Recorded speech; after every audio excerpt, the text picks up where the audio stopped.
We on, man. You know, it's your boy Lil Stretch, man. I got my Relly the Foxsta on here, man. What What's it do, going Relly? on? Everything good, bro? How you doing? How you been? I've been good, man. Just chilling, man. What you over there lighting up? Oh, that cigar, man. Okay, You know, I be on my okay. cigar tip and my yak. You know the shit. Mm-hmm. I see you sipping. What Mm-hmm. you got going, man? Little champagne, man. You know, something nice and light. Nice and Okay. light. I'm trying to get back in that gym. Getting back on that. You know, I do martial arts, right? I do Muay Thai. You know that? Okay. No, I didn't know that. Yeah. So I'm trying to slow it down a little bit so I get back to, you know what I'm saying? Getting them hands right. But yeah, that's what I'm sipping on. That's what's up. That's what's up. All right. So, you know, you family. This is the first time I got one of my families on my channel, but let the people know who you is, man, and what you got going, man, real quick before we get started. For sure, for sure. You know what I'm saying? They call me Big Foxter. I'm an artist, rapper, entrepreneur, clothing designer. You know what I'm saying? Been doing music for like shit since about 2010. You know, drop like 4 or 5 albums, drop way more mixtapes. I done a few little mini tours and done shows everywhere in LA, everywhere in Southern California, from San Diego down to Lancaster. I done every city in Southern California. I've done a show in, you know. Oh, that's what's up. So you was rapping when they still had the CDs. Exactly. Yep. I used to do my little songs. We didn't even have no money to get a mix. We just record the song. My homeboy do some little makeshift, little fake mix on it. We throw it on the CD, hop in the Jeep, spark one and be bumping it. You know what I'm saying?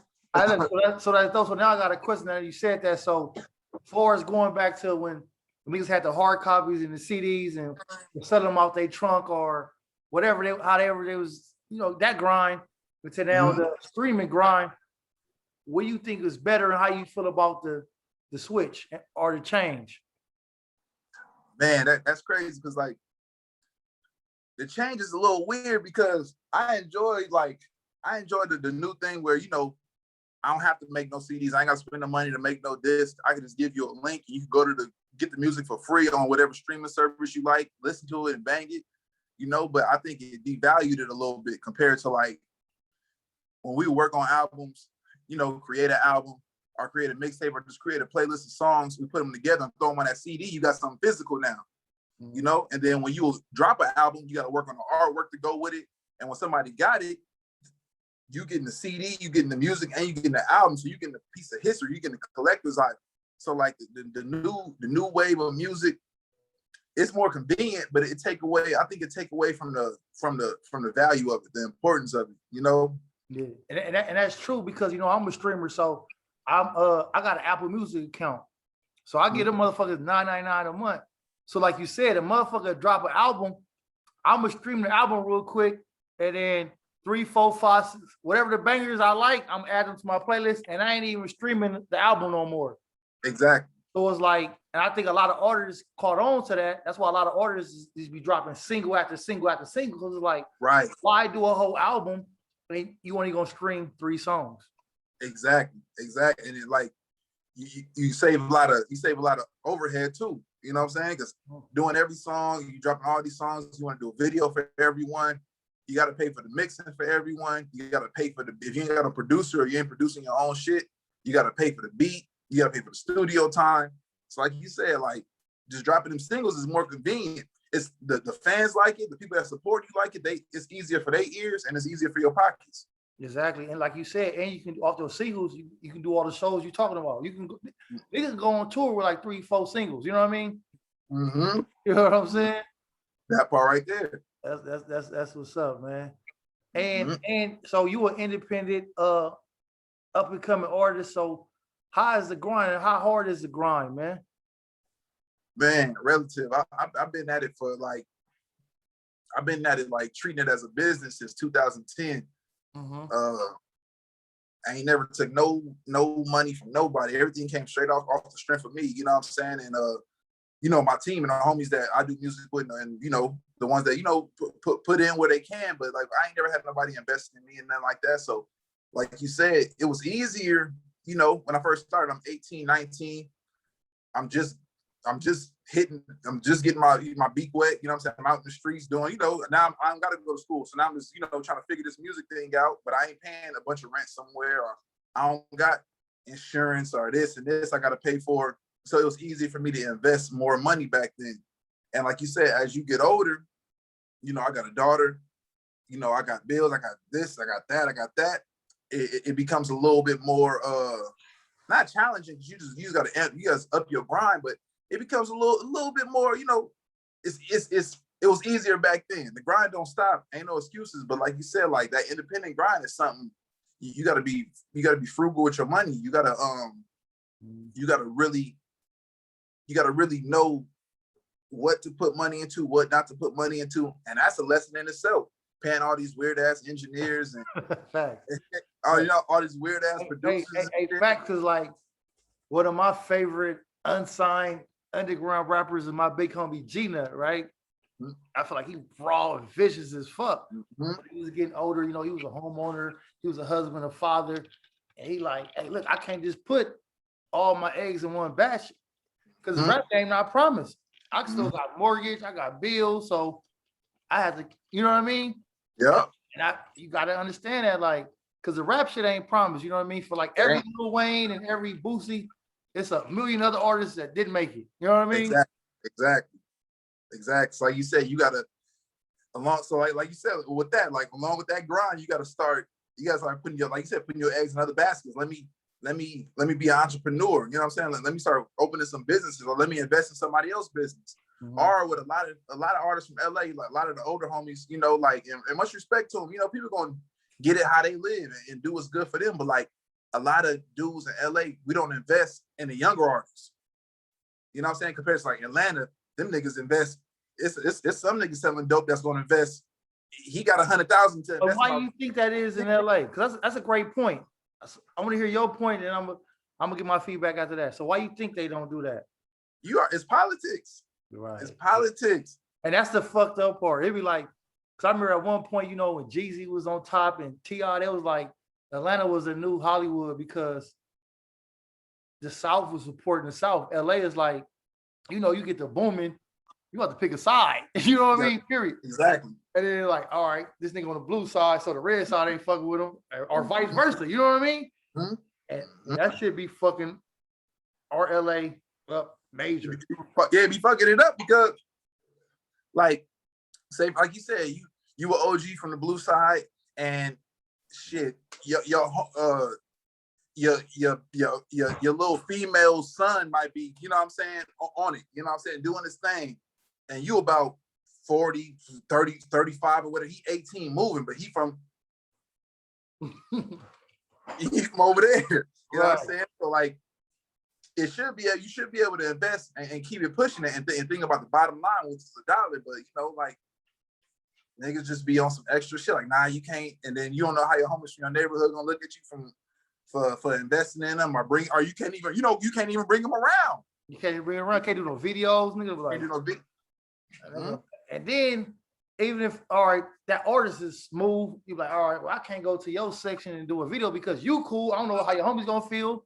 Or they might be in the background throwing up some fuck you and fuck that, and this is gonna go left, yeah. LA niggas is burnt, man.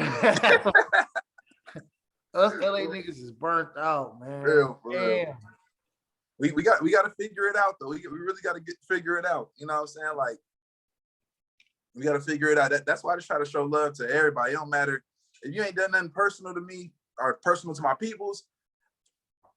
I just be trying to, you know what I'm saying, put certain things to the side, not even focus on none of that. You know, and that ain't really my place. You know what I'm saying? I got my affiliations. You already know. I got my you know, my family that's, you know, doing what they doing in the ways they doing it. But I just try to be the person that, if you cool and you ain't bringing no drama and you ain't on that extra shit, what Nip say, them super Crips and super Bloods, if you ain't on that extra shit, bro, I support your music and you know what I'm saying, do what I can if we cool to, you know, push you. I'll repost some shit from somebody from over there or somebody from over there.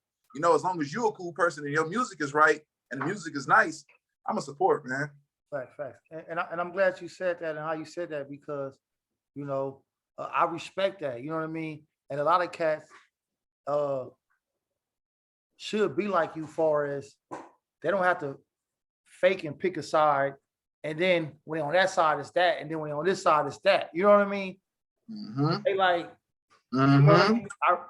I respect how you doing it. You know what I mean? Like you got family from everywhere, you got homies from everywhere, but you gonna be Foxsta wherever you go. Exactly. You ain't gonna be such this day and such that day. And, right. You know what I mean? Like, I don't respect that. I respect a nigga like, I'm from LA, I grew up over here, but hey, these my niggas, and I chose to do this. Exactly. You know what I mean? But like, you know, that's the crazy thing too, is like, well, you know, when we in middle school, whatever, say for instance, like I went to Audubon, right? I think it got a lot to do with your influence, but also a lot of that shit got to do with the women, bro. Because I remember I was at Audubon and like you say with the women, I want to hear this story, man. It got to do with the women because like I'm at Audubon and like I remember when, you know, one of my close homeboys is from he from somewhere, you know what I'm saying? So like, and this is one of my one of my best friends. So I went to Audubon because he was at Audubon, and I'm seeing everybody from over there, you know what I'm saying? Got the I don't know how to explain it, but like they had a certain swag to them, and all the girls at school used to like it. They used to be on them just from the swag that come from this certain section. You know what I'm saying? Yeah. So I remember being influenced by that. Not to mention my homies and my people's from there, but I'm like, oh, man, these niggas get the girls.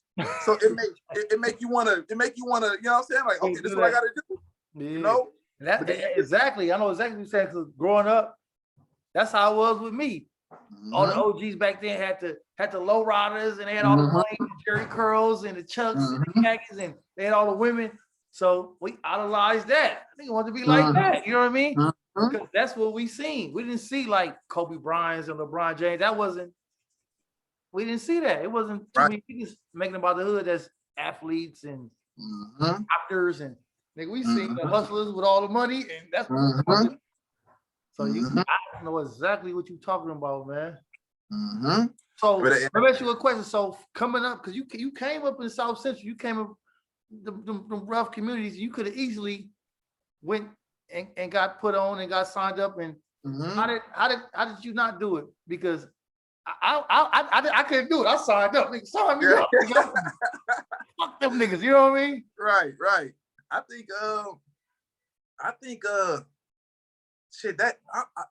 think, man, shit, probably my mom, my dad just being crazy as they was. I was like, you know, always trying to keep it out, you know, never want to put it on front base because I don't want them in my business, you know. But it was times where like, you know, like I definitely, you know, the homies was from there, and I was like, shit, let me, I want to be from there. I'm learning the signs of my hands, and I'm learning this, that, and the third.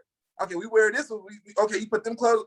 Oh, that hat. That's a hat. Okay, you know. And it was just like, I think, bro, when I moved to the Valley, when I moved to the 818 with my dad, I think that kind of took me away from it because it was right when high school started. Because I was planning on going to Dorsey. You know what I'm saying? I was gonna go to Dorsey, fuck with the homies over there, and you know what I'm saying? Yeah, the homies was always from there. My cousin from there, my other cousin from there. You know what I'm saying? I'm like, okay, let me go get put on over there, whatever. But I went to the Valley and started crump dancing, and now I'm looking at all these kids that got a bunch of big ass houses, and everybody, and they wearing whatever color they want to wear, and I'm like, okay, I got more into the women, and I got more into the dancing, to say the least. I got more into the women, I got more into the dancing, and I kind of just got distracted, you know? And by the time I graduate, I come back, oh, homie got 75 years. The other homie got life. You know what I'm saying? The other homie got, everybody I know is doing time. So, you know, we family, but so you wasn't a knucklehead like I was a knucklehead. My mom tried to do me like that shit too. She moved out of Granny house. We went to Hawthorne. It's the early 90s when Hawthorne was still good. Then she moved me to Torrance, but I was still coming to Granny house every weekend. The whole summer I'm in Granny house. I'm still good. So, but I was that badass kid. You could be like, don't go around that corner. I'm telling you, don't go around that corner. I know I gotta go around that corner and check it out. You know what I mean? Exactly. I couldn't. That was my life story, man. I always had to bump my head. And once I bump my head, okay, I ain't doing it no more. I gotta go check it out first, though. That was. I gotta go see what's going on. At least let me see what's going on, and then I can make my decision. Yeah, and You remember where Auntie used to stay at her house before she was out there? Right. She right over there. You know what I'm saying? Right. So I'm already know where you're coming from. It's like that's the craziest thing too. Is like you know, it was a point in time where the homies they had came out to North Hollywood. And you know, you're supposed to go to the park and get your put on and all that, whatever. But they came to North Hollywood, and they was one short. They was gonna put me and the homie on out there, and there was like one short. And God has had something different for me, man. Like I said, everything still my people. people. Reason, man. Exactly, and that's why I try to, at a certain point in time too, when your homie start getting this much time, and this homie, you like, yeah, like what? Am I? You feel obligated to like survivor's remorse. Like, now I'm supposed to be doing it, and then I call my bro, and he's like, man, focus on what you focus on. You know, do what you doing. And I think that's what really helped get me away from it too. When I talked to him, and I'm still trying to say, yeah, I'm gonna go. He like, man, focus on what you focus on. You know, trust me. I done enough of that. That's a real homie, man. You know what I'm saying? You my relative. You done enough of that. It ain't like I'm in arm's reach of everybody that did enough of that. So let me do something different for us. Mm-hmm. You know what I'm saying? But you still might catch me at a party or two. Yeah, I know. Yeah. The problem I see at the hood day was on that movie. I'm like, okay. Yeah. That's how they go. He's still my peoples, but like let me just push. Let me be on the forefront of something else. Y'all handle that. I'm gonna handle this, and we gonna cover all tracks. You know what I'm saying? Facts. And too, like, so like, remember we was at Granny house for Mother's Day, right? Mm-hmm. I got to bring this story up. Remember we was talking to our little relatives, mm-hmm. and we was talking about the goats Forest Raptor. Oh yeah. And I told him, like, you don't know who Nas is? He like, I don't know Nas, but this is our little relative. Right. He was like 14. He like, I know Lil Nas. What was the? He said Lil Nas X. Lil Nas A. He said, who the hell is Nas? I'm like, what? Lil Nas A. Like, no, I'm talking about Nas, nigga, one of the goats.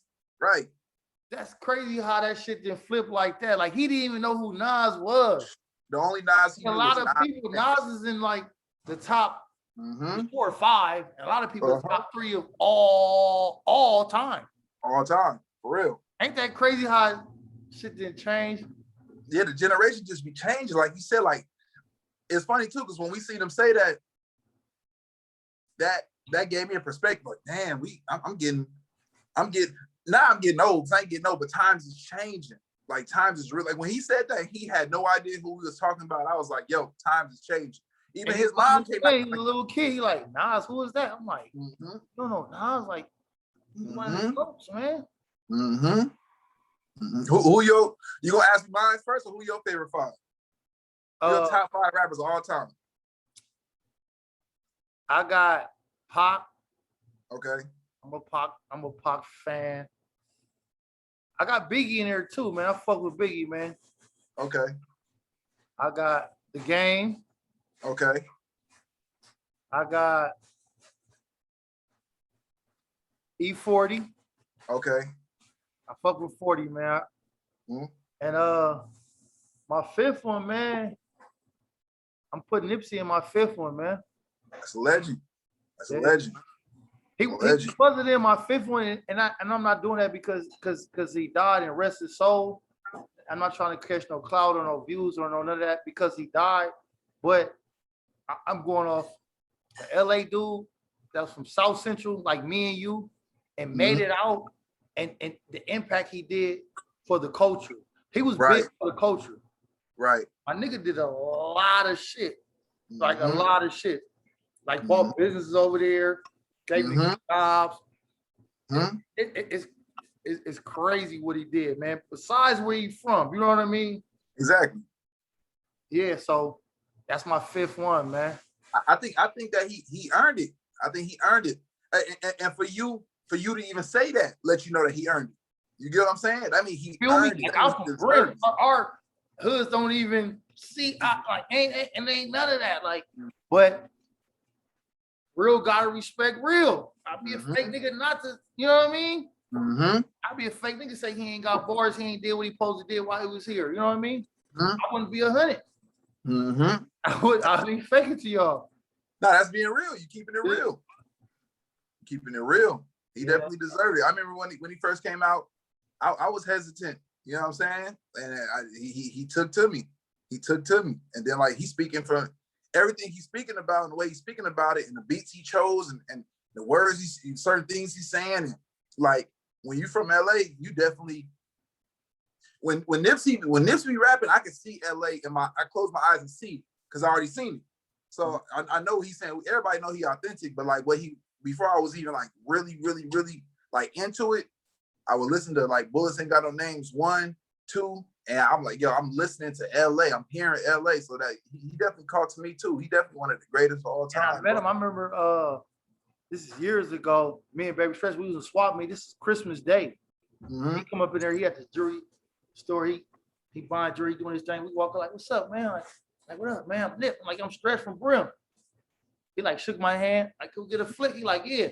He got in between me and Baby Stretch, took the picture. You know what I mean? It wasn't no, oh, you from, you know what I mean? It was Right. love, like, you know what I'm saying? Mm-hmm. Then fast forward that, I remember a dub show. I think it was 2012. Joe's performance, so we all came with Joe. So we backstage and shit. Like, oh, what up, Joe? Like, what up? My nigga stretching him like, oh, what up? So it was like love with him. He wasn't on no bullshit. You know what I'm saying? He was from where he was from for sure, but he wasn't on no bullshit. You know what I mean? He was representing where he come from, and I can relate. Exactly. Yeah, his lyrics. I'm gonna quote his lyrics. Well, your mama pay rent, that was your gang. You know what I mean? For real. And then as you evolve and grow, you understand the only difference between a Crip or a Blood or that hood is this where your mama stayed at. That's the only difference. They go through the same struggle. They doing the same shit. It's just your mama stayed over there. Oh, you a Crip. My mama stayed over here. I'm a Blood. But at the end of the day, we men, and you know what I mean. It's not that's when we being real, being for real. That's really what it's about. It is what it is. You know, it's been going on way before us. So it's rules to this shit. But it's really about how's a man. You know, what's his man? What you about as a man? You know, what's your moral compass? What's your? You know, I'm sure motherfuckers got people from their neighborhoods they don't fuck with. From their neighborhood, mistake neighborhood, and they from the same that, you know what I'm saying? So like, it's really about the person. So even for you to tell me that story that he did that at the swap meet, it's crazy to know too. Like that was a real dude. I ain't never get a chance to meet him. I used to get my hair cut at the where the Crenshaw where the clothing line was at, over on Crenshaw and on Slauson. Oh, yeah, I used to get my hair cut when I was young though. I was like maybe like 5 years old, 6 years old. My dad used to take me to get my haircut from this Hispanic lady over there back in the day. Was that still when they had the was that Quick and Split or Master Burger right there? They still had that? Exactly. Yep. That's way back.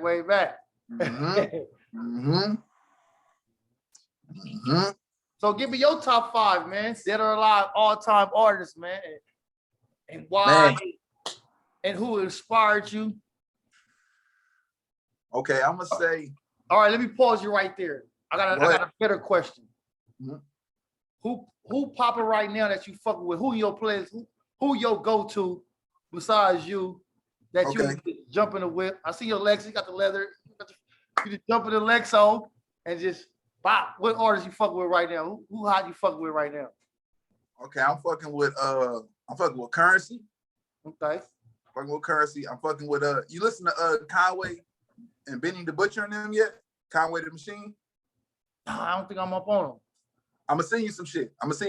They from New York, but they from upstate. Ain't all them young people because they gonna expose my age. So I'm getting old and shit, man. No, I'm gonna send you some shit right now. Them niggas hard. Cause you got that, like you a LA nigga, but you kind of got that LA kind of New York kind of, cause you more of a lyricist. You're not like no average LA rapper. You're not just talking about fucking and drugs and chucks and khakis and lowriders, lean. Right. So you're more of a lyricist. So I can see where you're going. Yeah, exactly. I listen to, like, if you could rap, I'm gonna listen to you. I definitely get on my shit where I turn on my LA shit, but like you said, for the most part, I'm listening to some lyrics. And there's some dudes from LA that got lyrics. What's that dude name? Man, I can't think of his name right now. it's a few dudes from LA that could do that thing. I can't think of no names right now. There's a few niggas from LA that can do their thing. But who I'm listening to right now, I'm listening to Currency. I'm listening to Conway the Machine. Who else? That dude, JID. You ever heard of JID? JID? You gotta check him out. He cold too. Super cold. Who else? But I still be on my retro shit too. I be listening to Max B. I'm listening to Tupac still. I'm listening to Jadakiss, Styles P. I like those some Jay-Z. All right, so let's get to your top 5, man, all time, man. Your top 5, dead or alive. Man, dead or alive. 5 ghosts, man. Tupac. Eminem. Oh, we got Eminem there. DMX. DMX was the shit. Max B. My nigga. Who? He cold. Max B. You heard of Max B yet? Have I? What's he young? He a young dude? No, he from New York. He a legend. But he in jail right now for like 75 years or something like that. I'm gonna send you some of that too. He's smooth. A lot of these artists, when you listen to them, a lot of these artists, they flow from them. You remember how 50 Cent used to he be rapping on the verse and he be singing on the hook? Mm-hmm. All these artists got that from Max B. He been doing that for forever. We got to put me on game, man. No, I'm gonna see you some of that. I didn't got caught up in social media, so I'm a streamer now, so I'll be off the young shit a little bit. So yeah, we gotta put me up on game, man. But I'm definitely gonna check them out, man. And shout out to Max B. It's no disrespect if I don't know y'all. He underground. He like most people from LA don't know about him. He underground. He underground. Okay. So that was 3. That was Tupac, Eminem, DMX, Max B. Oh, that's 4. Got one more. Top 5. I'm gonna have to go with Biggie. I'm gonna have to keep it with Biggie. And I know I got Biggie in my shit too, man. Biggie was a big old nigga flowing that shit. Like to this day, I still be bumping that Juicy. Like he made, because like back then, he came out in the 90s when the gang shit, the thug shit was like heavy. He was a nigga with like Versace on and shit. And the jacuzzi with bubble. We wasn't doing that shit. We didn't what the fuck this nigga? But he made that shit. I know in LA, he made us thugs want to do that shit. Like going to strip clubs. Cause back in the day, we wasn't doing that shit. Right, exactly. Niggas like, man, y'all tricks. Y'all spend all this money on the business, man. Fuck them bitches. We over here in it. We didn't even call it the trap. We called it the spot. Like, nigga, we over at the spot hustling. We ain't going to no motherfucking strip club.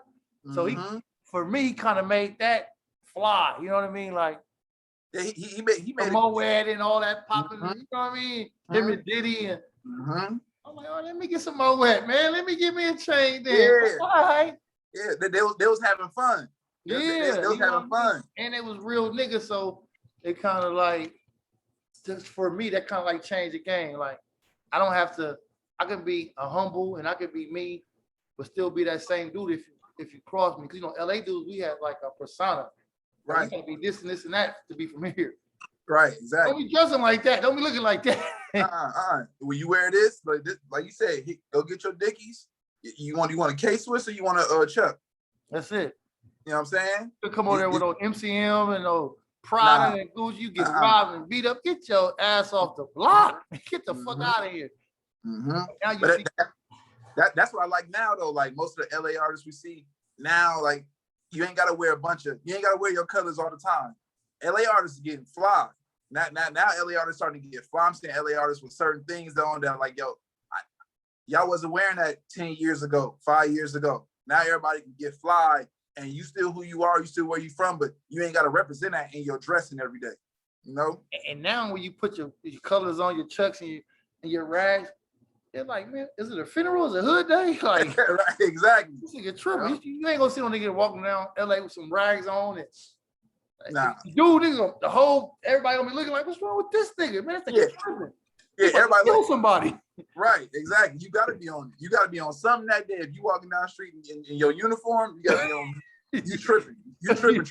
I'm getting out the way because you ready to go. You ready to go today.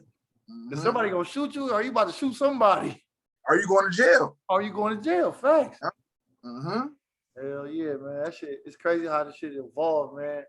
To what it is now, man. What was your favorite What was your favorite uniform fit back in the day? Like, My when you was favorite out one, there, what was your fit? when I was super on my pressing my line, the K Swiss with the Okay. 501s. Okay. Nigga, we used to get brand new 501s. We had to take them to the cleaners, heavy starch, nigga, with that crease going down the middle, with my red sweater, nigga, my Boston Red Sox hat. Uh-huh. That was my go-to. Nigga. The K Swiss gotta be fresh whites. Mm-hmm. Did you do the you said how old was you? 15. 15. That was my 16 year. You do the long belt or not? Yeah, hell yeah. We had the long belt from the swap meet. We had an issue at the LTB. That motherfucking belt down there going to my knees. Mm-hmm. But the 501s was fresh from the swap meet. We done took them to the cleaners, like put a crease in it. We pay extra $dollars for the extra starch. Them motherfuckers 501s could stand up on their own, nigga. We had them motherfuckers that crease. Niggas they don't even do creases no more. Nigga, my crease was so motherfucking spiffy. And I cuffed one up and went down. Oh man, that was my go-to fit, man. I used to rock Chucks. I still rock Chucks, but growing up, I wear a size 12 and I had flat feet. So before I got a little weight, I looked at like clown feet. You look crazy, right? Yeah. That's why I never had a pair of Cortez. Same way. I never I like how that shit look, but I got flat feet and I wear a size 12. Not for that. I wear a size 12 now too, and 13 sometimes. Like you said, like when I was younger, before I got bigger, I'd be trying to put the Chucks on. I'd be looking crazy, man. I'm looking.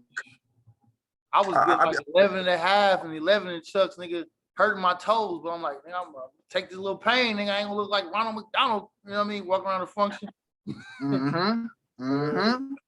Yeah, but that was my go-to, man. I've been seeing you doing a lot of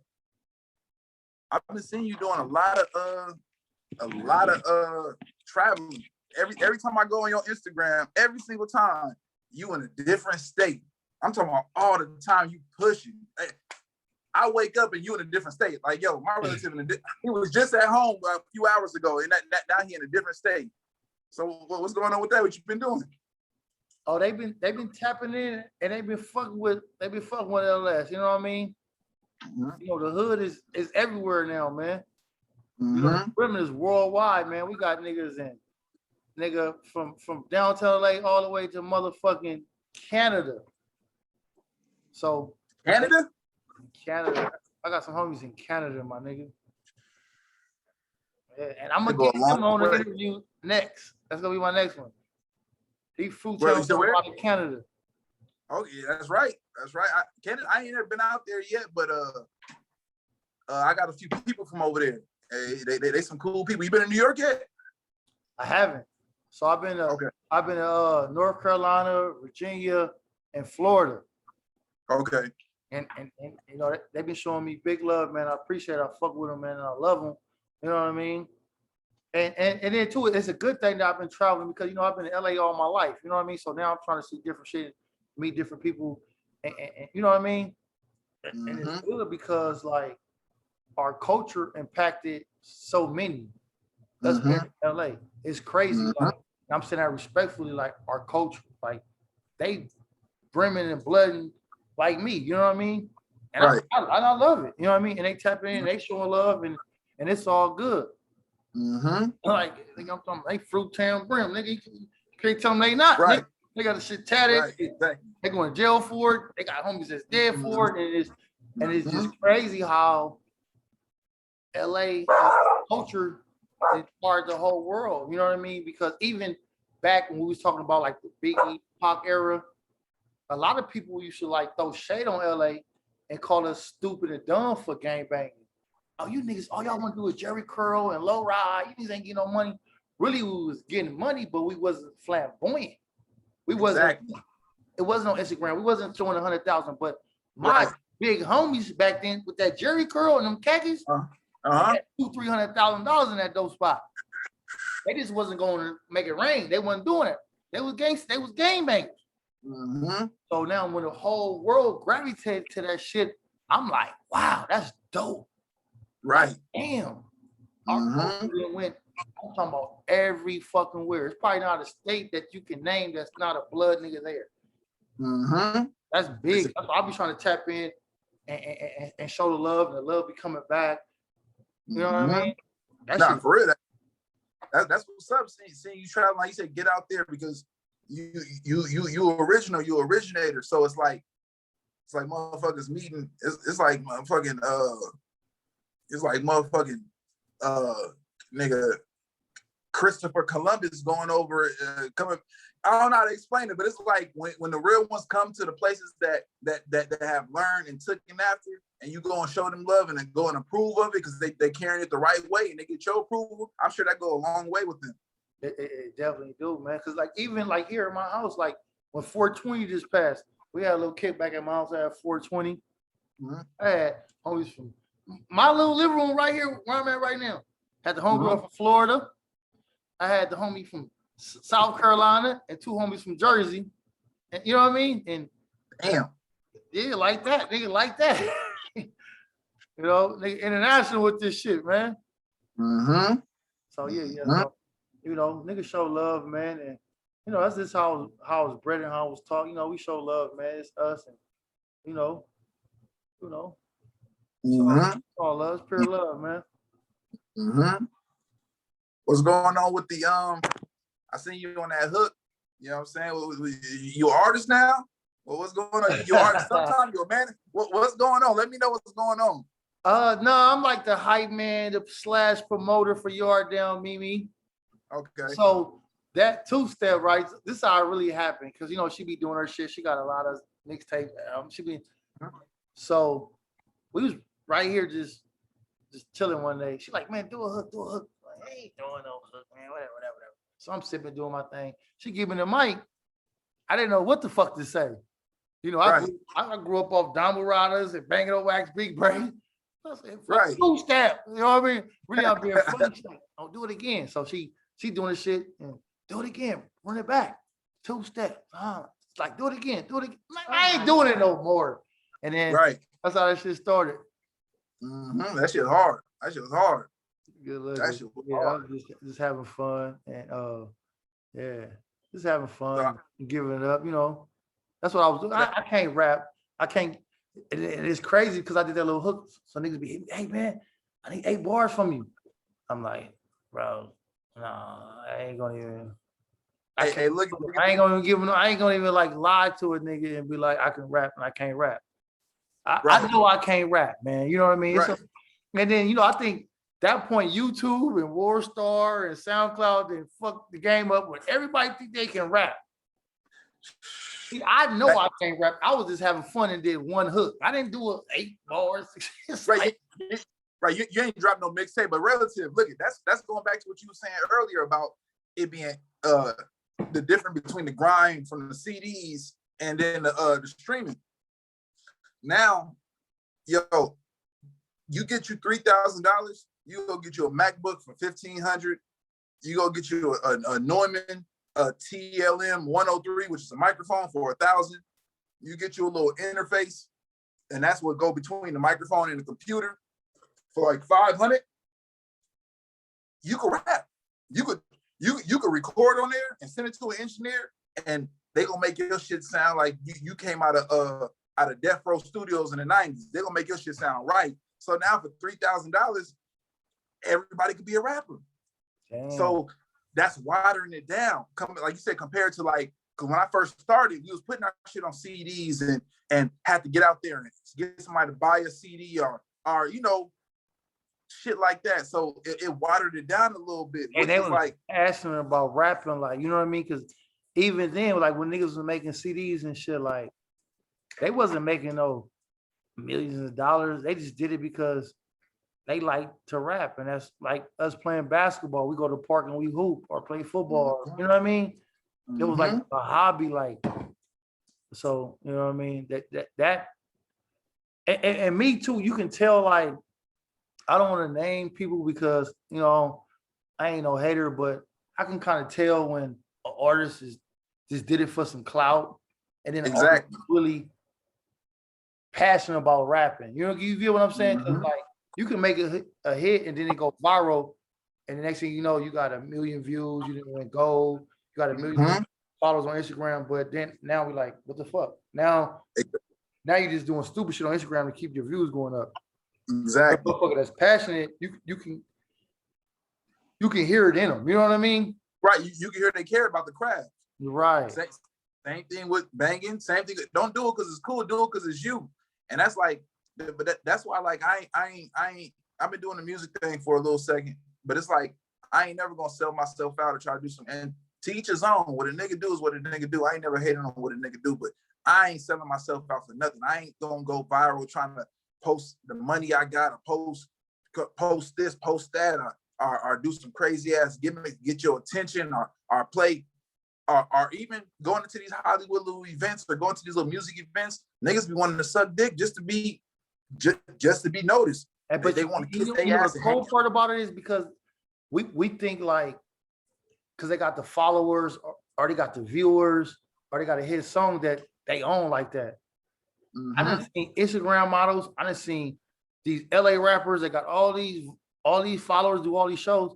And I've been in one of them clubs and they like, Lil Stretch, you gonna get the bottle? I'm like, right. I got it. You know what I mean? It's like, right. I got a whole job. You a whole rapper. Right. So it's like a lot of that shit be script. You know what I mean? Yeah. You know that code in LA, fake it till you make it. A lot of them. Yeah. A lot of them doing that. It be smoking mirrors. They be putting up this front like, nah, I'm cool. I ain't in that race. Relative, I'm gonna make music because I love it. I'm gonna drop an album when I feel like it. And like you said, because my grind on other shit is already on 1,000. So I don't need you niggas to make me famous. I don't need you niggas to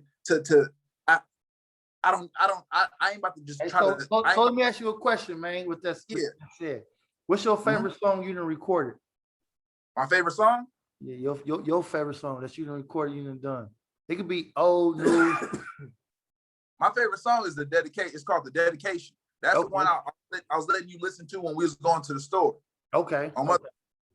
Yeah, I ain't dropped it yet, but that's my favorite song because like I was just rapping that shit on that. Yeah. I was rapping that shit. I like that Nike one. Remember I told you about that Nike one? Nike tracksuit? Yeah, I like that one. That was one of my first ones from you. You ain't shot the video yet, right? Nah, I ain't shooting the video until I know. When I shoot the video, you gonna know because it's gonna be me and you. I'm gonna give you a fly ass Nike suit, nigga. I already told you. That was my favorite song. I fuck with a lot of your music, but that was one of my favorite ones from you. Good looking, relative. Yeah, I got my ear like it was kind of like modern and it was kind of catchy. You know what I mean? It wasn't your best bars, but it was catchy. The motherfucker. I feel like that shit can go. I can hear that shit in the club. I can, you know what I mean? And sometimes it's sad to say, but sometimes we need that shit. You know what I mean? That catchy shit. Yeah. Yeah. No, I'm trying. Hey, I'm trying to find a fine balance between spitting them real bars and like you said, getting the beat and the hook on some catch, but not no commercial shit. Just something that's nice to the ear. You know what I'm saying? Something that you want to put on replay. Wait till you hear. Thing for you. You gotta check out my new album dropping soon, coming soon, called Solitary. Solitary. Oh shit. Shit. Yeah, me working, man. Me working like a motherfucker, man. I still ain't got the feature though. I ain't got the bars like that. I ain't. You do. Hey, you gonna be on the album? Don't worry about it. We definitely gonna do that. Hey, look, and I'm glad you said that because like, look, so I was in the pen from 2005 right to 2010, right? So we had the little radios, the little CD players. So we just hearing the radio. We get a package every 90 days. So when we get our package, we can order CDs, right? So I hear replies, right? On the radio. That show, I know I should make you not my girl. I'm gonna call you my show. Like, oh, shit catchy. So when my package come 90 days later, like, let me order this, the Real Testament. I'm thinking that shit was wrong. I was like, God damn. But I say that to say, like, he had to come with some type of commercial shit to get everybody attention. And then now you can talk your shit. Right, you can do that shit in my cell. Police like, hey, can you turn that down? He had that crackers give a nigga 100 years. Ass crackers. turned up in my cell, nigga. Like, hey. You had a radio. What was you playing it on? I had a radio. So they had just stopped radios. So, but the old timers that was in jail, they couldn't take your radios no more, but they wasn't selling anymore. So a lot of newcomers that was coming in, all you can buy is like the CD players and the headphones. So when the big homies was going home, they was giving me their radios. So I had like a little boombox in my cell, and they couldn't take it. They couldn't take it, but they just wasn't selling no more. They was trying to get this shit, you know what I mean, off the line. And I had the CDs, and I was banging, bitch ass like a nigga, give a nigga 100 years. I'm like, oh, because I thought he was gonna be on some commercial shit. Because all we was hearing was with that T-Pain, that show they. Damn, man. How much would a nigga have to pay to get a CD player up in there? How much you paying for a CD player? In prison, damn. Shit, I think I've been home since 2010. They had the Sony. Sony was like the shit. I think that was like $100 bucks. And then they had a couple of off-brand ones, maybe you can get for like 40 or 30. So it was somewhere up in there. We had a little disc, man, you know, with your little headphones. And then we had like, it wasn't no Dre beats, but we had like some bullshit earphones for like a 10. You get the good ones for 30. You know what I mean? Yep. So I can't remember all the names because it's been so damn long, but yeah, it was some shit like that. But now, you know, we in 2021. These niggas got tablets and all type of shit going on in prison. The homies be FaceTiming me. The homies be posting pictures. Them shits be clearer than my pictures on my phone. I seen a nigga in TikTok in prison. This shit got 130K followers. God damn. But that's the thing though too, like, but that's what's like, that's the craziest thing too. Like with that technology in there, you can set yourself up to be making money when you get out. You know, one of the homeboys, he do poetry. And like I've been trying, he be dropping videos online and all that. But I was telling him like, yo, we can what I'm trying to do with him is I'm trying to get him to get, 5-6 poems together, record them in there. Because he sent me a couple vocals that I'm about to put on my next project. But I want him to record a couple vocals, a couple tracks, like 5-6. I put them on streaming platforms, get his information. You know what I'm saying? Make the people that get the royalties, his daughter and all that, drop that shit. So by the time he get out, he already got some bread. Got some shit for her. You know, already some shit in her name. You know what I'm saying? Because we got a lot of homies that's talented in there that just ain't got that resource. Man, listen, niggas in prison is dumb talented. We had a nigga in there, and mind you, niggas ain't got no real tools. We ain't got no Home Depot, no Walmart. Niggas in there fixing radios, fixing TVs. I'm talking about with manufactured shit they done made up. Like you got a little shortage in your headphones or something. Send his nigga out there, give him a couple of soups, your shit fixed. Like, nigga, how the fuck you fixing this shit in jail, man? From the little disc, man. They taking that spin out, they gutting that shit out, making tattoo machines, and you're right. That's how I got all this shit, nigga. All this shit came from prison. Damn. All my tattoos, my nigga, was in prison, my nigga. That's crazy. Yeah. And ain't got one tattoo gun in there, but know how to make them. Out that CD player, that spin, they gonna gut that shit out, take that shit out, and they gonna cut the wire. They gonna do a little adapter for your TV or for your little disc, man. They gonna wire that shit up to they go. Now you getting tatted up. That's the craziest shit in the world. Because first of all, like even when you was in there, nigga, it wasn't you couldn't just go to YouTube and get no video. So how the fuck a nigga even know how to make a gun? He got let alone get all the equipment to do it, all the little pieces you need to make it. How the fuck you know how to make it? How you know how to make that shit work like that and then come out with your ink like that? You know what I'm saying? That shit crazy, bro. Niggas is talented. Niggas is really, really talented. Talented. It's a lot of niggas that's in prison, man. That might not never come home, but if they do come home, they can be millionaires, my nigga. I'm about niggas doing portraits. I'm talking about drawing me and my kids look like we didn't took a picture. He drawn it with a fucking pencil.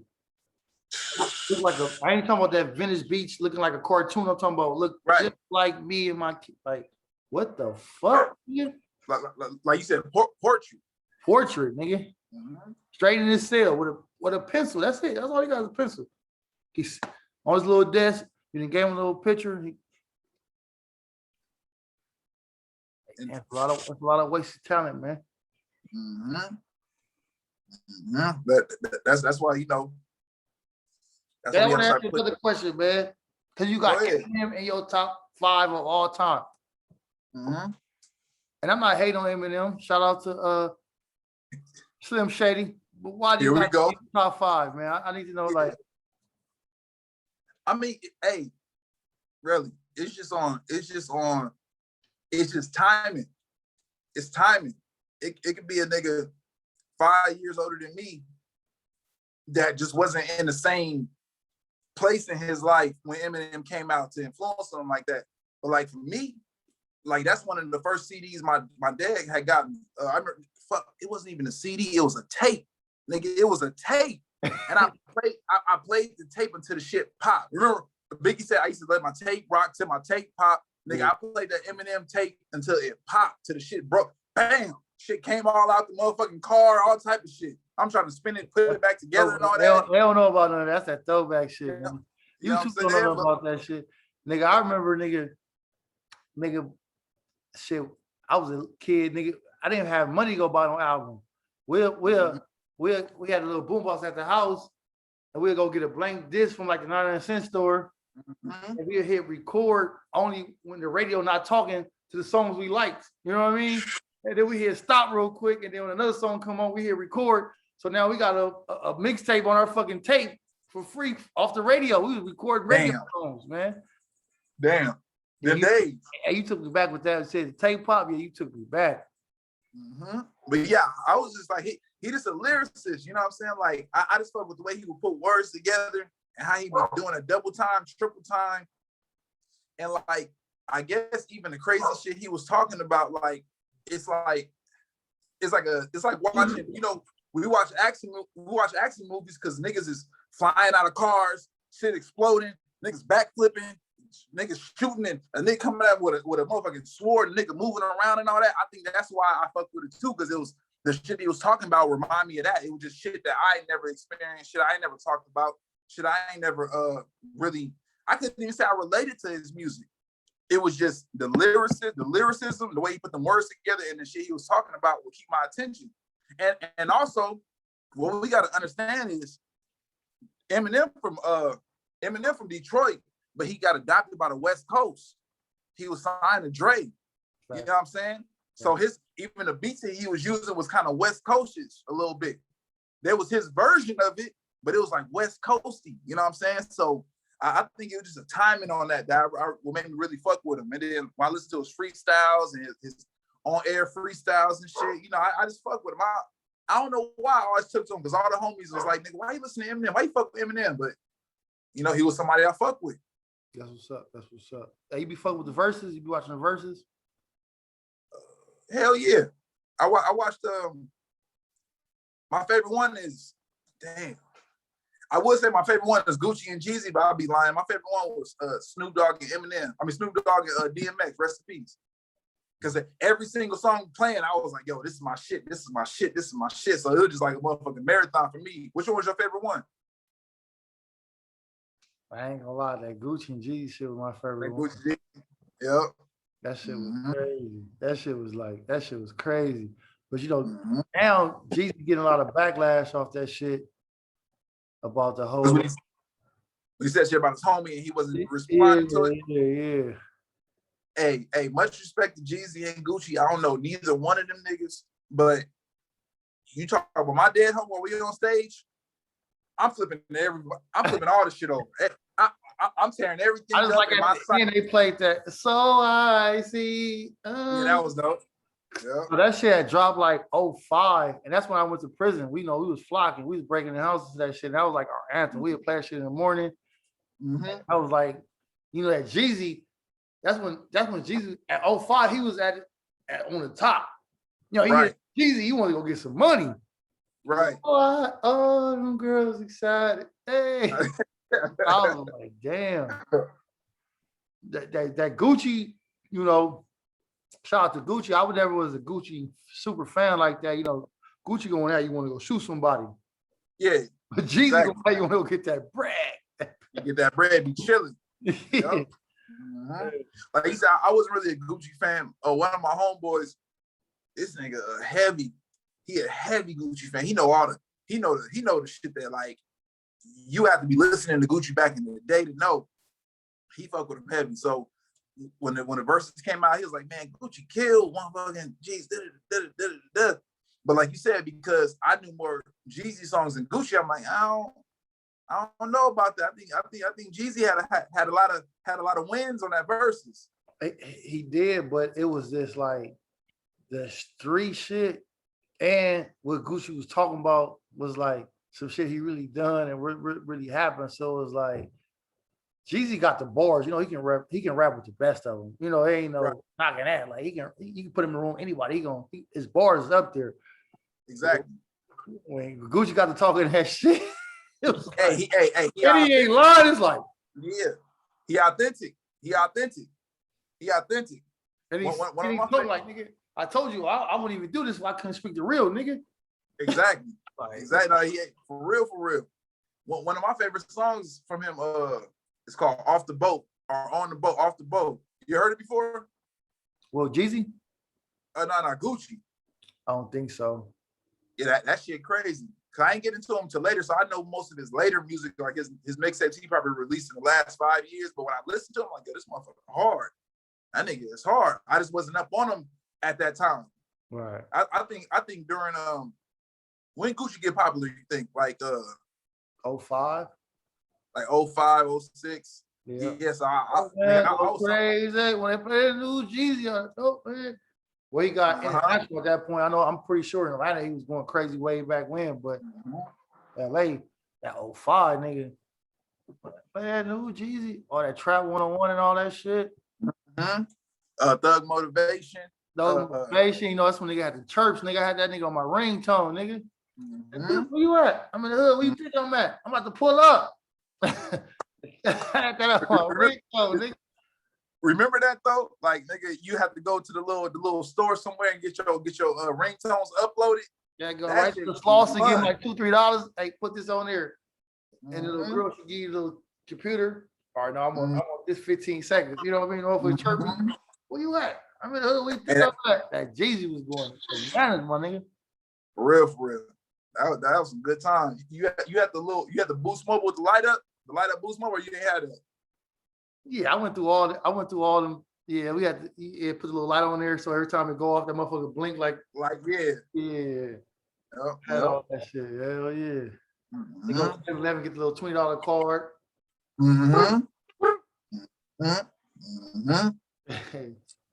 Good old days, man.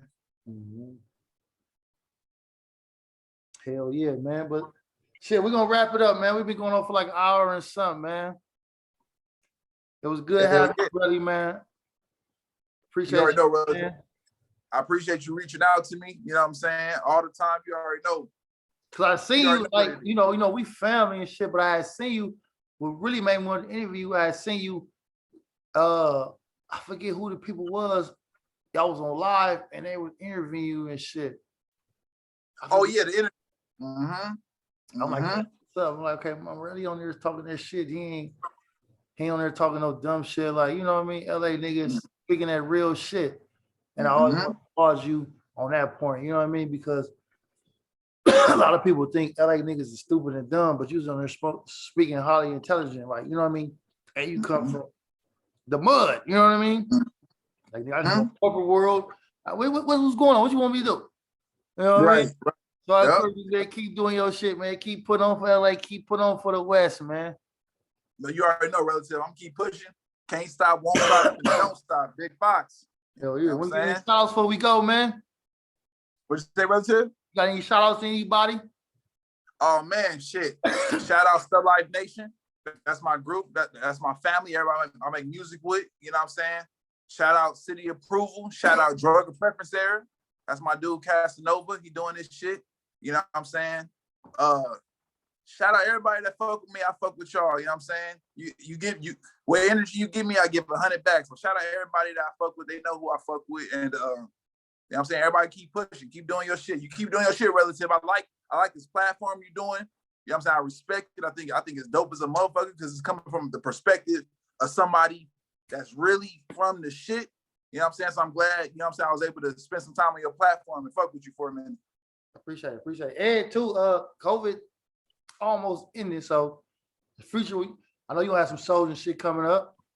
Oh yeah, shows and shit coming up. My album about to drop. It's called I ain't even told nobody this name, so this is exclusive. It's called Premium Lyrics and Play of Fashion.